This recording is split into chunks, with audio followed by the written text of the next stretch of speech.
Hi everyone, my name is Thobile Mtolo. I am a teacher at Gwala High School at Gwala District.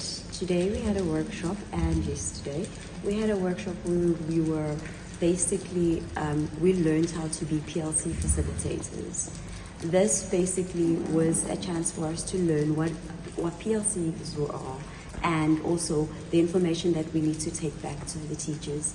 Also, PLCs are not just information giving. It's actually a platform where teachers come together to help each other to actually work and give and have and solve problems, whichever problems that they have in their schools, and also to give each other a chance to learn from each other in terms of methodologies and different teaching styles, and wherever we have problems so that we can help each other.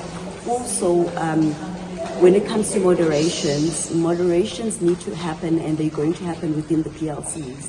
And then also the department will also help in facilitating everything that will happen.